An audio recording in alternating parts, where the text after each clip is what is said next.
तो जब भी आपके पास DTH कार्ड बिल्कुल डेड कंडीशन में हो तो उसे आप कैसे रिपेयर कर सकते हैं।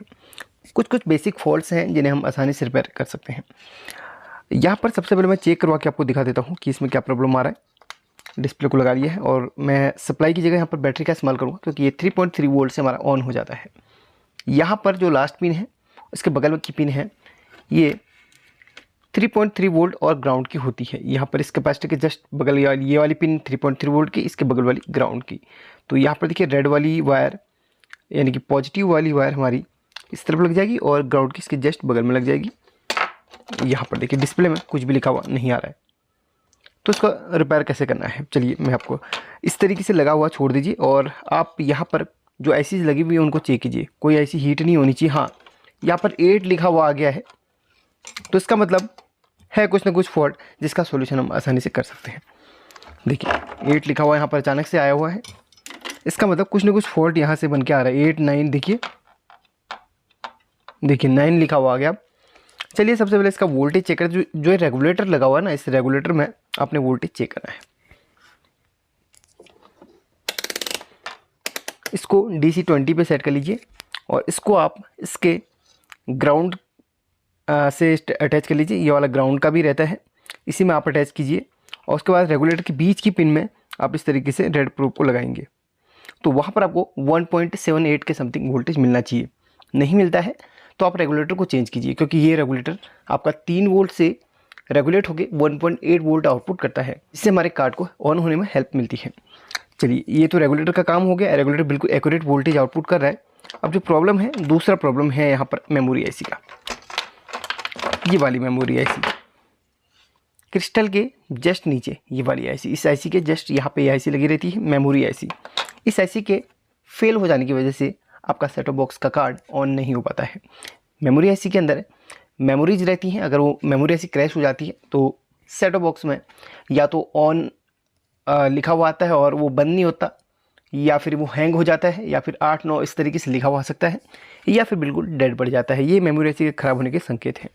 एक काम कीजिए, सबसे पहले यहाँ पर ग्राउंड और यहाँ पर 3.3 वोल्ट के पॉइंट पर आप इसका रीडिंग चेक कीजिएगा कितना लगभग आ रहा है। तो यहाँ पर देखिए 349 आ रहा है, बट यहाँ पर इस तरीके से हम और चेक करेंगे। देखिए ये रीडिंग सही है, कोई भी शॉर्टिंग वोटिंग नहीं आनी चाहिए, इतना आप ध्यान रखिएगा। शॉर्टिंग आती तो वैसे ऑन नहीं होता, लेकिन शॉर्टिंग आने पर आपको फिर अदर काम करने होते हैं। लेकिन शॉर्टिंग नहीं है तो इसका मतलब है कुछ ना कुछ प्रॉब्लम हमारी मेमोरी IC से रिलेटेड आ रही है। चलिए उसे हम चेक करते हैं, यानी कि चेंज करते हैं। मेमोरी IC मिलेगी कहाँ से? देखिए काफ़ी लोग कमेंट करते हैं सर मेमोरी IC लगाएंगे कहाँ से। देखिए बहुत सारे कार्ड अगर आप रिपेयर करते हैं तो सभी कार्ड में एक प्रॉब्लम तो हो नहीं सकता है। अगर आप प्रोफेशनल इसके कार्ड के रिपेयरिंग के कोई मैकेनिक हैं या फिर आप कहीं से जुगाड़ करके पुराने कार्ड का ख़रीद सकते हैं तो 10-20 रुपये में पुराने कार्ड बिक जाते हैं ख़राब वाले। तो उनमें कभी कभी मेरे पास बहुत सारे कार्ड हैं जिनमें कभी किसी में कुछ ऐसी, किसी में कुछ प्रॉब्लम आती है, लेकिन किसी किसी में मेमोरी IC सही रहती है। तो उन मेमोरी ICs को मैं इकट्ठा करके रख लेता हूँ, तो उसी का मैं इस्तेमाल अदर कार्ड पे करता हूँ। मेरे पास कुछ ऐसी लगी हुई हैं उनकी ऐसा नहीं कि आप किसी भी कार्ड का किसी में लगा सकते हैं। असल में वहाँ पर सभी कार्ड के मॉडल नंबर होते हैं। जैसे इसमें 18 अली AB 2028, इसका भी मॉडल नंबर 18 अली AB 2028 देख लीजिएगा, इसमें भी AB 2028 है, AB 2028 है। तो ये इसका मॉडल नंबर है। इस तरीके से आपने मॉडल नंबर देख लेना है और उसके बाद मेमोरी IC पे काम करना है। तो एक मेमोरी IC यहाँ पर पड़ी है, अभी हम इसको रिप्लेस करेंगे, फिर देखेंगे कि क्या रिजल्ट निकल के आता है। अगर इसका फॉल्ट हुआ तो ये कार्ड हमारा ऑन हो जाएगा, अगर फॉल्ट नहीं हुआ तो फिर हमें या तो इसी की मैचिंग की मेमोरी IC लगानी पड़ेगी या तो फिर हमें किसी और सेक्शन पर काम करना पड़ेगा। चलिए मेमोरी IC का काम करते हैं, यानी कि उसको रिप्लेस करते हैं। इसको यहाँ पर रख लेता हूँ और झट से उठा के यहाँ पर रख लूँगा। मे भी आपको यहाँ पर क्लियर दिख रहा होगा। और इस IC को मैं जस्ट यहाँ पर रख लेता, जैसे मैंने उठाया जस्ट वैसे रख लेना है। देखिए थोड़ा सा एक कैपेसिटर हिल गया था, इसको इसकी पोजीशन दे देता हूँ, बाकी मैं इसको हटा लेता हूँ। इस मेमोरी IC को हमने यहाँ पर लगा लिया है। मैं आपको एक चीज़ और दिखाना चाहूँगा। देखिए जब भी आप मेमोरी IC यहाँ पर लगाते हैं तो एक चीज़ का आपने ध्यान देना है, मैंने यहाँ पर आपको दिखा नहीं तो दूसरे कार्ड पे दिखाता हूँ। ये देखिएगा, ये कार्ड है, इस तरीके से इस कार्ड की पोजीशन इस तरीके से है, ठीक है, इस तरीके से है। इसमें मेमोरी ऐसी नहीं है। और यहाँ पर आपको लगा के दिखाता हूँ, देखिए यहाँ पर देखिए इधर पे कट का निशान है, तो मेमोरी ऐसी के ऊपर एक पॉइंट का निशान इस तरीके से बना रहता है। उस पॉइंट के निशान को उस कट की तरफ को रखना है इस तरीके से। अगर आप इसको उल्टा रख लेते हैं तो ये मेमोरी ऐसी या तो डैमेज हो जाएगी या तो कुछ और प्रॉब्लम इस कार्ड पे बन जाएगी। तो इस तरीके से मेमोरी ऐसी को उल्टा सुल्टा नहीं लगाना है, जैसे इसमें दिया गया है तो बिल्कुल वैसे ही इसमें माउंट करना है।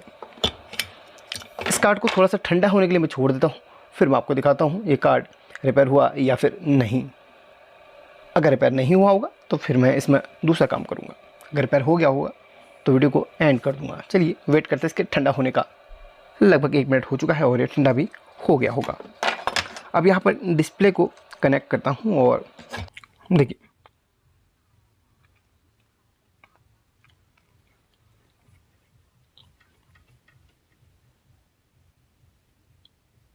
वेट करते हैं। हाँ 47 नंबर इसमें चैनल है एंड यहाँ पर इसमें चैनल को बटन भी प्रॉपर तरीके से वर्क नहीं कर रहे, बटन भी कार्बन लग चुके हैं इस पैनल के।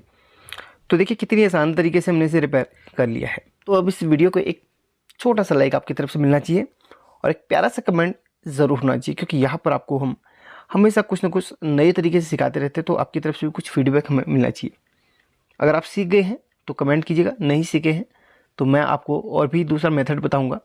वैसे मैंने इन दोनों ऐसी को चेंज करके भी इस कार्ड को ऑन किया है, इस कार्ड को नहीं बल्कि दूसरे कार्ड को, यानी कि इन कार्ड में इन आईसीज को भी चेंज करके हम किसी भी ख़राब कार्ड को ऑन कर सकते हैं। और इसमें ये साउंड आईसी है, इसकी रोम आईसी है, ये प्रोसेसर आईसी है, ये सिग्नल की आईसी है। और ये मैं आपको थोड़ा सा और जूम करके दिखाऊंगा। एक मिनट मैं इसको डिस्कनेक्ट कर लूँ। इस कार्ड के बारे में थोड़ा सा जानकारी मैं आपको देता हूँ। ये आईसी थोड़ा सा गर्म होती है, मैं आपको बता दूँ प्रोसेसर आईसी है, ये आईसी गर्म होती है। तो इसको अगर ओवर हीट हो रही है तो आप इसमें एक ऊपर से हीट सिंक लगा सकते हैं। अगर हीटिंग इशू, वैसे इसमें हीटिंग इशू हल्का फुल्का रहता ही है, प्रोसेसर ऐसी इसी वजह से हीट करती है, क्योंकि प्रोसेसिंग काम यही होता है।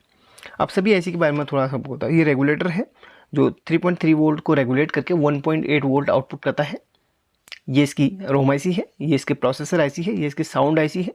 कभी भी साउंड से रिलेटेड कोई प्रॉब्लम आता है तो इस आईसी को चेंज कर देना, फिर भी प्रॉब्लम नहीं आता है तो फिर यहाँ से प्रॉब्लम आता है इस आईसी से, क्योंकि ये तो सिर्फ एम्पलीफाई करता है साउंड को, लेकिन सिग्नल यही बनाता है, ऑडियो वीडियो का सिग्नल यही बनाता है।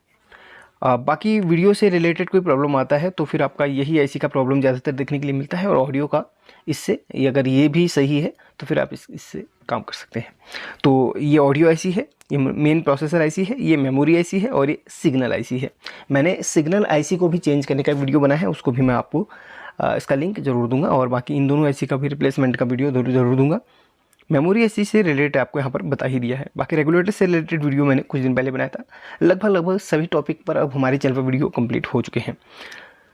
हाँ कुछ इस सेक्शन का नहीं वीडियो है, तो कभी ऐसा फॉल्ट भी आता है तो उसका भी मैं वीडियो दे दूंगा, यानी कि कुछ ट्रांजिस्टर से रिलेटेड कोई फॉल्ट आता है तो मैं उसका वीडियो दे दूँगा। फिलहाल इस वीडियो के लिए लाइक और शेयर ज़रूर कीजिए।